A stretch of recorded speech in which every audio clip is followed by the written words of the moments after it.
रमेश तेंदुलकर कौन है, याद आया कुछ? रमेश तेंदुलकर नहीं आया ना? लेकिन अगर मैं एक प्रीफिक्स लगा दूं इनके सामने, रमेश तेंदुलकर जी के सामने उनका पहला अगर फर्स्ट नेम डाल दूं तो आप समझ जाएंगे, हम सब समझ जाएंगे वो कौन है। अगर मैं आपसे कहूं सचिन रमेश तेंदुलकर तो आप समझ जाएंगे कि वो और कोई नहीं but the master blaster himself, but the captain of the Indian cricket team himself. I mean of course was the captain of Indian cricket team himself थे और हैं और हमेशा रहेंगे, मतलब ऑफ कोर्स। तो ये कहानी है सचिन रमेश तेंदुलकर जी के बारे में, जिन्हें हम सचिन तेंदुलकर जी के नाम से जानते हैं। तो एक मैच चल रहा था, इंडिया वर्सेस पाकिस्तान, और वो मैच चल रहा था, सब अच्छा हो रहा था। पाकिस्तानी जो बॉलर्स थे वो बॉलिंग कर रहे थे, इमरान खान बॉलिंग कर रहे थे, सिद्धू पाजी भी थे वहाँ पे। जी हाँ, the very famous the very famous Sidhu paaji ही बहुत बड़े खिलाड़ी रहे हैं वो अपने समय पे। और वो भी थे कि अचानक जो ओपोनेंट थे, जो सिद्धू पाजी के जस्ट ऑपोजिट खेल रहे थे, वो आउट हो गए। 5 विकेट गिर गए थे दोस्तों हमारे भारत के। आते हैं सचिन रमेश तेंदुलकर जी। अब सचिन रमेश तेंदुलकर जी कोई 27 बरस के या कोई 25 बरस के, कोई 26 बरस के नहीं थे दोस्तों। सचिन रमेश तेंदुलकर जी जब अपना बैट पकड़ के आए और जब अपना वो हेलमेट पहन के आए, he was 15 years age. He was of 15 years age.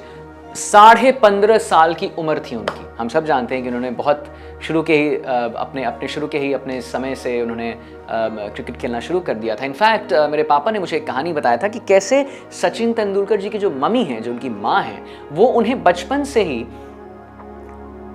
जिससे हम धागा बुनते हैं, हमने अपने नानी दादी के हमेशा यहाँ देखा होगा, वो एक गोल सा, उससे उन्हें बॉलिंग कराती थी।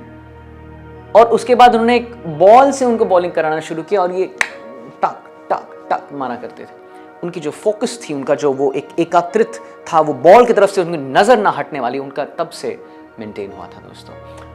तो खैर बहरहाल आगे बढ़ी कहानी, और सिद्धू पाजी ने जब इन्हें देखा तो इन्हें लगा कि ओ माय गॉड, ये तो जो बच्चा है, ये जो खेल रहा है, इन्हें तो मतलब इसे तो मार डालेंगे लोग, क्योंकि ये पाकिस्तानी प्लेयर्स जो हैं ये बड़े तेज तरार हैं और ये बड़ा तेज बॉलिंग फेंकते हैं, ये बड़ा तेज फेंकते हैं। और उस समय में दोस्तों सिर्फ तेज बॉलिंग नहीं फेंकते थे, बड़ी तेज वाणियां भी थी उनकी। आप समझ रहे हैं मैं कहना क्या चाह रहा हूं। तो इन्हें लगा कि यार ये बच्चा तो मतलब क्या करेगा। खैर यहाँ पे इमरान खान जी बॉलिंग कर रहे थे और बॉलिंग करते क्या और पहला बॉल और वो छोड़ दिए।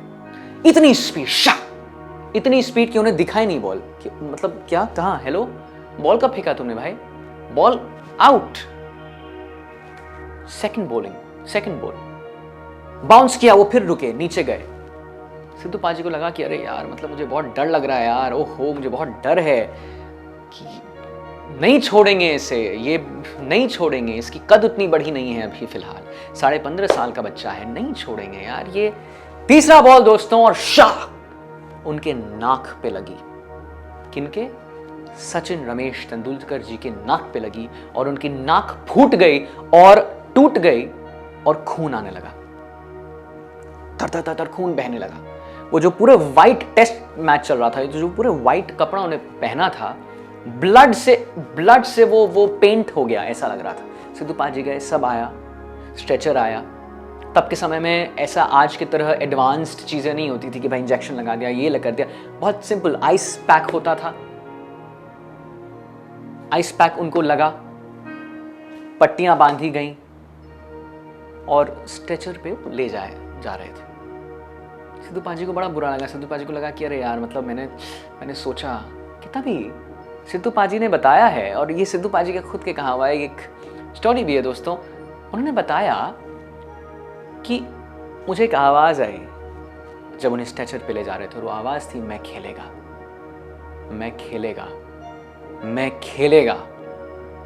सिद्धू पाजी ने बोला कि नहीं तू नहीं खेला, मैं खेलेगा। तू खेलेगा? हाँ मैं खेलेगा। उन्हें उठाया गया, नाक पे पट्टी है दोस्तों। पहला बॉल आया और वो 4 में गया, पहला बॉल शाक 4। तो दोस्तों यही है सचिन रमेश तेंदुलकर जी। ये चाहते तो आराम से चले भी जा सकते थे, बैठ भी सकते थे, इन्हें कोई कुछ कहता भी नहीं, लेकिन ना, ये हार नहीं माने, लगा नहीं यार, मुझे आज दिखाना है कि मैं सचिन तेंदुलकर बनने वाला हूं। वो सचिन तेंदुलकर जिसे सचिन सचिन टा टा टा सचिन सचिन करता था पूरा स्टेडियम जब वो आते थे। तो उन्हें वो था कि मुझे वो बनना है। दैट फोकस वाज देयर, वो पावर था उनका, वो सोच थी उनकी कि मुझे वहां जाना है, वहां मुझे बनना है। तो दोस्तों इस कहानी से हमें यही सीख मिलती है कि ठीक सचिन तेंदुलकर जी की तरह हमें भी अपने फोकस को लूज नहीं करना चाहिए। अगर हार गए तो हार गए, फिर उठना चाहिए, फिर हार गए फिर उठना चाहिए, फिर हार गए फिर उठना चाहिए। वो कहानी आपने सुनी होगी कि एक राजा जब पूरी जंग हार गया तो एक गुफा में बैठा हुआ था और वो देखा कि एक चींटी है, वो जाती है फिर नीचे, फिर जाती है फिर नीचे, फिर ऊपर जाती है फिर नीचे गिरती है। और तब वो उठा और उसने ना जाने कितने कितने कितने जो राज्य थे उनको कॉन्कर किया। हमें ऐसे ही बनने की जरूरत है दोस्तों, हमें उन राजा की तरह बनने की जरूरत है, हमें उन सचिन तेंदुलकर जी के बनने की जरूरत है जिनका नाक फूटा हुआ है, जिनके पूरे कपड़े लाल हैं, लेकिन वो बोले ना मैं खेलेगा, और वो खेलते हैं और वो फर्स्ट बॉल पे चौका मारते हैं। और उसके बाद तो खैर रेस्ट इज हिस्ट्री दोस्तों, क्या नहीं किया उन्होंने। तो इसी के साथ मैं आपसे अलविदा लेता हूं। और कल जब आप उठें दोस्तों, कल जब आप you get up in the morning, so always remember the story. ये स्टोरी को जो है अपने चेतना में डाल लीजिएगा कि कुछ भी चीज इम्पॉसिबल नहीं है। इम्पॉसिबल भी कहता है आई एम पॉसिबल। भगवान की कृपा रही, अल्लाह की बरकत रही, कुछ भी इम्पॉसिबल नहीं है दोस्तों। भगवान की कृपा रही तो कुछ भी इम्पॉसिबल नहीं है। इम्पॉसिबल भी आई एम पॉसिबल बन जाता है, और वो होता है हमारे करते रहने से। एक बार फेल हुए, फिर किए, फिर फेल हुए, फिर किए, फिर फेल हुए, फिर किए, रुके नहीं, रुके नहीं। तो मेहनत करने वालों की दोस्तों वेरी गुड। इसी के साथ thank you so much, have a good night and बहुत बहुत धन्यवाद। आपने हमारा ये शो देखा जिसका नाम है, क्या बात है यार, याद हो गया इन लोगों को भाई। Thank you very much, good night, have a safe night.